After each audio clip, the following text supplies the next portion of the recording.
Halo, assalamualaikum warahmatullahi wabarakatuh. Kembali lagi di channel aku, Lailatul Fitriah. Halo, aku Lailatul Fitriah, mahasiswi semester 4 tuh mengambil jurusan PGSD di STKIP PGRI Pacitan. Di sini aku akan mempresentasikan atau menjelaskan ke kalian tentang artikel ilmiah yang udah aku buat. Judulnya itu Teori Belajar Thorndike dalam Pembelajaran Matematika di Sekolah Dasar. Yang pertama yaitu apa itu pembelajaran dan bagaimana proses pembelajaran yang benar. Di sini menurut Surya, prinsip pembelajaran yaitu yang pertama, pembelajaran sebagai usaha memperoleh perubahan perilaku. Kedua, hasil pembelajaran ditandai dengan perubahan perilaku secara keseluruhan. Yang ketiga, pembelajaran merupakan suatu proses. Keempat, pembelajaran terjadi karena ada yang mendorong dan ada tujuan yang ingin dicapai. Dan kelima, yaitu pembelajaran merupakan bentuk pengalaman. Karena prinsipnya kayak gitu, jadi kualitas pembelajaran itu sangat penting ya. Kualitas pembelajaran sangat penting untuk mencapai suatu tujuan pembelajaran. Bagaimana proses pembelajaran yang baik? Yaitu yang pertama dari segi proses. Dalam prosesnya, pembelajaran dikatakan berhasil dan berkualitas apabila seluruhnya atau sebagian besar siswa terlibat aktif dalam pembelajaran, baik fisik, mental, maupun sosial. Yang kedua yaitu dari segi hasil. Pembelajaran dikatakan efektif apabila hasil pembelajaran terjadi perubahan tingkah laku siswa ke arah yang positif dan tercapainya tujuan pembelajaran. Perubahan tersebut terjadi dari tidak tahu menjadi tahu. Pemahaman konsep dasar matematika harus diberikan sejak awal mengajarkan matematika, karena konsep matematika itu saling terkait dari jenjang awal pendidikan dasar sampai pendidikan atas. Jadi dari SD, SMP, SMA itu saling terkait dan dasarnya itu di sekolah dasar. Untuk itu perlu banget menggunakan metode pembelajaran yang efektif dan dapat diingat siswa hingga ke jenjang yang lebih tinggi. Nah, salah satunya itu dengan menggunakan teori belajar Thorndike. Sebelum kita mengetahui apa itu teori belajar Thorndike, mari kita lihat biografi singkatnya Thorndike dulu ya. Lahir pada tahun 1874. Thorndike mendapat gelar sarjananya dari Wesleyan University di Connecticut dan mendapat gelar master dari Harvard pada tahun 1997. Thorndike menerima beasiswa di Columbia dan mendapatkan gelar PhD pada tahun 1898. Kemudian dia tinggal dan mengajar di Columbia sampai pensiun pada tahun 1940. Beliau menerbitkan suatu buku yang berjudul Animal Intelligence: An Experimental Study of Association Process in Animal. Nah, buku ini merupakan hasil penelitian Thorndike terhadap beberapa jenis hewan, yaitu ada kucing, anjing, dan burung, yang mencerminkan prinsip dasar dari proses belajar. Dari situ, Thorndike menyimpulkan bahwa belajar adalah terjadinya antara stimulus dan respon. Menurut Thorndike, belajar adalah interaksi antara stimulus dan respon.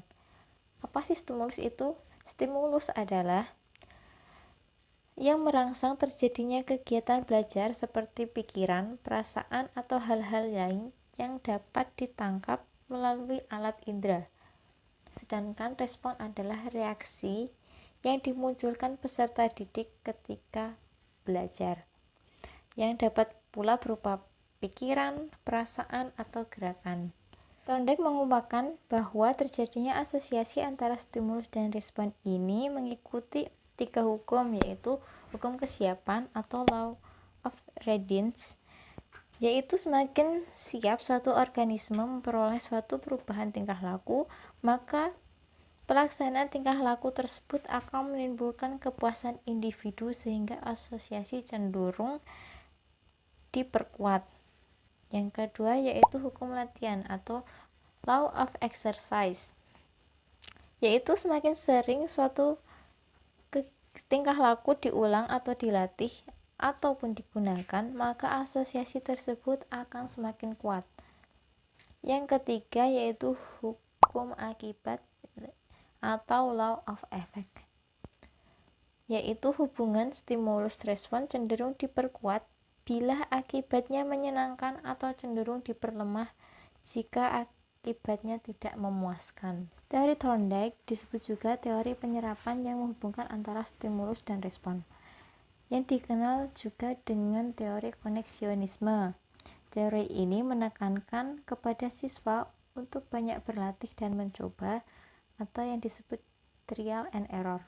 Nah, dari situ dapat kita simpulkan bahwa seseorang jika memiliki stimulus yang kuat, maka responnya pun akan semakin baik.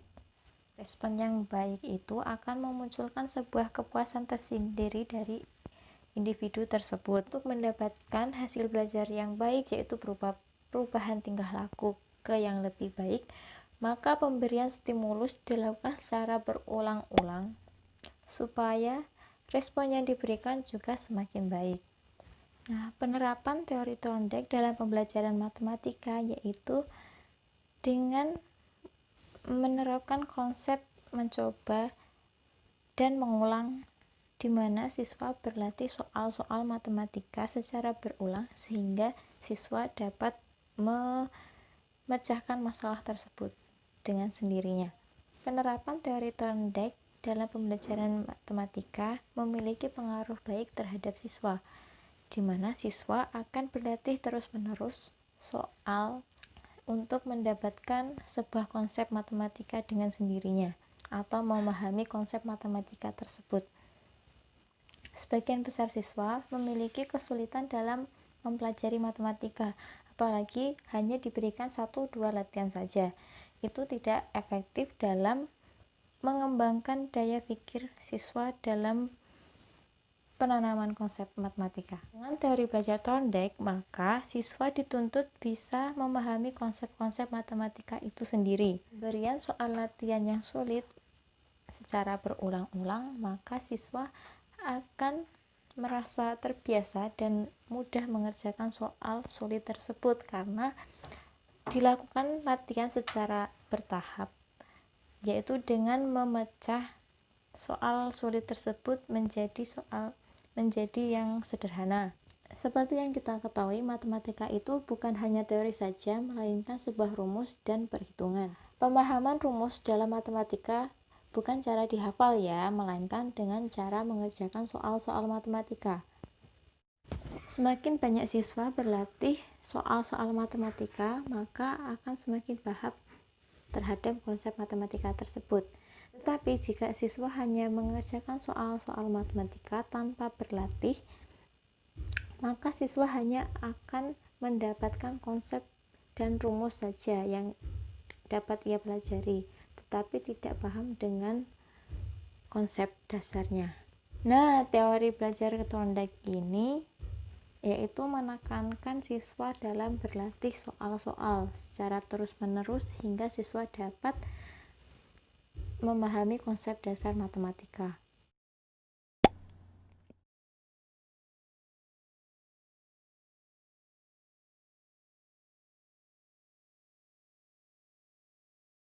Dalam penerapan teori belajar Thorndike ada beberapa kelebihan, yaitu teori ini sering juga disebut dengan teori trial and error. Dalam teori ini orang bisa menguasai hubungan stimulus dan respon sebanyak-banyaknya sehingga orang akan terbiasa berpikir dan terbiasa mengembangkan pikirannya. Dengan sering melakukan pengulangan dalam memecahkan suatu permasalahan, anak didik akan memiliki sebuah pengalaman yang berharga. Selain itu, dengan adanya pemberian hadiah akan membuat peserta didik memiliki kemauan lebih atau motivasi dalam memecahkan permasalahan yang ia hadapi. Adapun kelemahan dari teori Thorndike yaitu implikasi dari teori ini dalam proses pembelajaran dirasakan kurang memberikan ruang gerak bagi peserta didik untuk berkreasi, bereksperimen, dan mengembangkan kemampuannya sendiri. Nah, demikian penjelasan dari aku tentang teori Thorndike dalam pembelajaran matematika di SD. Terima kasih, see you next video.